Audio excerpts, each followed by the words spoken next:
አብ ወወልድ ወመንፈስ ቅዱስ አሐዱ አምላክ አሜን። መጋቢት 17 በዚህች ቀን ጌታችን ኢየሱስ ክርስቶስ የሚወደው በአራተኛው ቀን ከመቃብር ያስነሳው የከበረ ጻድቅ አልዓዛርን አረፈ። ይህም ጻድቅ ሰው ከእስራኤል ልጆች ውስጥ አንድ ነው። ማርያምና ማርታ የተባሉ ሁለት እህቶች አሉት። ማርያም የክብር ባለቤት ጌታችን ኢየሱስ ክርስቶስ ሽቱ የቀባችው ናት። እነርሱም ለጌታ ደቀ መዛሙርቶቹ ናቸው። ስለ ምግባራቸውና ጌታችን ይወዳቸዋል። ሁሉንም ያላገቡ ደናግል ናቸው። በሰው ወገን ሁሉ ላይ የተቆረጠና የተወሰነው ሰዎችም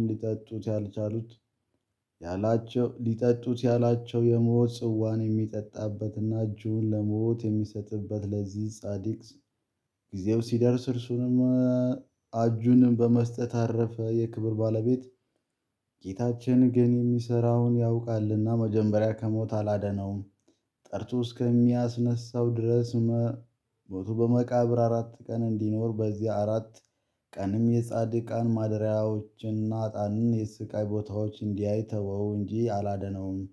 ያን ጊዜም ታላቅ ምልክት ትሆናለች። ከ4 ቀኖችም በኋላ የክብር ባለቤት ጌታችን ኢየሱስ ክርስቶስ ወደ እርሱ መጥቶ አልዓዛር ና ውጣ ብሎ ከመቃብር ውስጥ ጠራው። ያ ጊዜም እጆቹንና እግሮቹ እንደታሰሩ ሙታኖችንም እንደሚጠቀልሏቸው በሰበን ፊቱ ተጠቅልሎ ወጣ።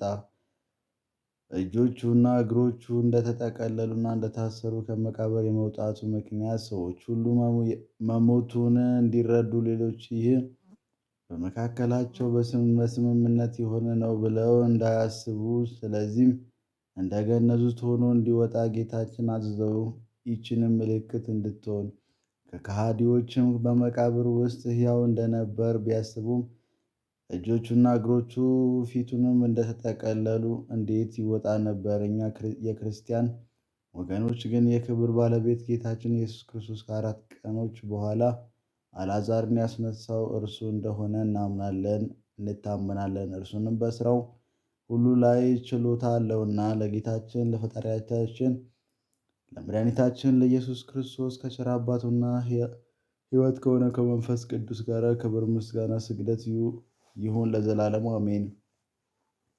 ሰላም እንበለ ከሳቴ አፈ በኪዋነ አርክ አምላክ ዘተሳተፈ ማደረ ሀጣን ኢርአይ ወዘ አሩያን ምዕራፍ እስከ ያነሳው ከመ በወንጌል ተጽፋ በዛቲ ዕለት አልዓዛር አረፈ። በዚህች ዕለት አናጉንስጢስ ቴዎቅርጦስ በሰማዕትነት አረፈ። ይህም ቅዱስ የሮሜ ሀገር ሰው ነው። አላውያንንም ለጣዖት እንዲሰዉ ክርስቲያኖችን ይዘው ባስገደዷቸው ጊዜ እርሱንም ከእነርሱ ጋር ያዙት፣ ወደ ንጉሥም አቀረቡት። ያን ጊዜ የ15 ዓመት ልጅ ነበረ። ንጉሡም በማምጣብህ ስቃይ ትፈተናለህ ወይስ ለአማልክት ትሰዋለህ? አለው። ቴዎቅሮጥስም እኔ ስለ ክብር ባለቤት ለጌታዬ ለፈጣሪ ለኢየሱስ ክርስቶስ እሰዋለሁ አለው። ንጉሥም ቴዎቅራጢዎስ ሆይ በክፉ አሟሟት እንዳትሞት ለአማልክት መሥዋዕት አቅርብ አለው። እርሱም ንጉሥ ሆይ መሥዋዕቴን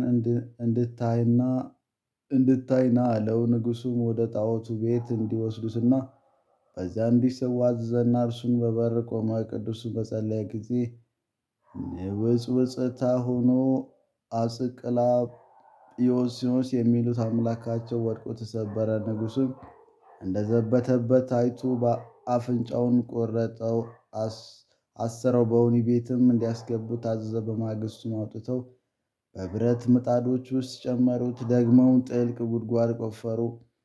በውስጡም እንጨት ረብርበው ሥጋው ከመለያየቱ እስኪቦጫጨቅ ቅልጥሙም ከአጥንቶቹ እስኪፈርስ ድረስ ወረወሩት። በዚያም ሊያጠቁት አልቻሉም፣ የመንፈስ ቅዱስ ኃይል ከእርሱ ጋር አለና። ከዚህ በኋላም አማልክቶቻቸው የሚበቀሉትን መስሏቸው ከአማልክቶቻቸው ቤት አስገብተው በዚያ ዘጉበት።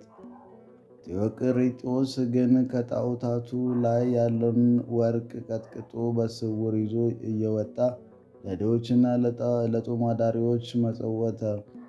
ተመልሶ ሲገባም ደጃፍ እንደ ቀድሞው ራሱ ይዘጋል። በ8ኛው ቀን ንጉሡ መጣ። ከደጃፍም ሆኖ አየ። አማልክቶቹም ተጥለው ተሰባብረው የከበረ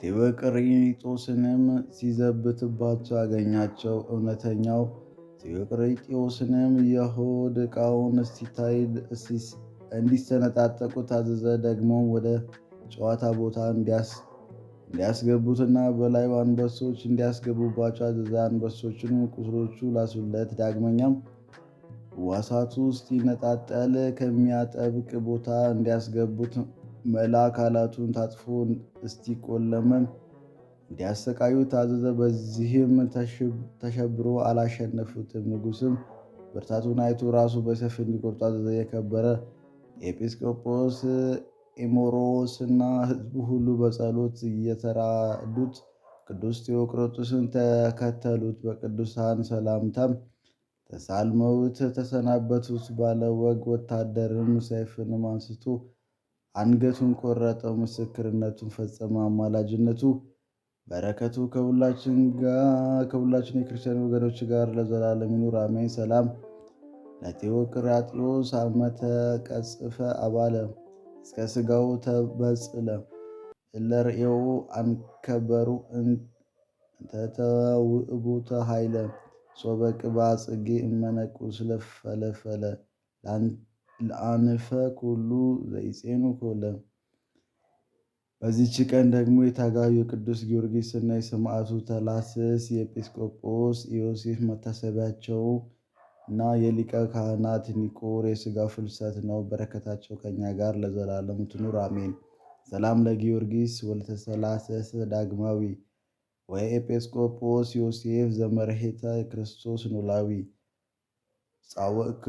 ጻወኩክሙ ትርድእኑ ስግርተ ሀርዌ ናዊ ወትፈውስኒ በጸሎትክሙ እስመ ቀሳውስት ይጽውዕ ዘይደዊ ዘአቀረብኩ ማህሌት አዘክርየ አእላፍ መእለ ተጻመድኩ ዘለፈ ለለአነበበ ተወከፈ ዘዲትየ መጽሐፍ እንተረሰይከ እግዚኦ ጸራከ መበለት ወክፈ መእለ አብኡ ብኡላን ዘተረፈ ነቢያት ቅዱሳን ወሐዋርያት ሰባኪያን ሰማዕታት ወጻድቃን ደናግል ሀዲ ወመነኮሳት ሄራን ባረኩ ጉባኤ ዛቲ መካን እስከ አረጋዊ ሊቀ ወንውሰ ሕፃን ለዘጻፉ በክርታስ ወለዘጻፉ ዘይድረስ ለዘአነበቡ ወለዘተረጎመ በልሳነ ሐዲስ ወለዘሰምዐ ቃሉ በእዘነ መንፈስ በጸሎተሙ ማርያም አራቂተ ኩሉ እምባሰ እሙረ ይማረነ ኢየሱስ ክርስቶስ እሙረ ይማረነ ኢየሱስ ክርስቶስ እሙረ ይማረነ ኢየሱስ ክርስቶስ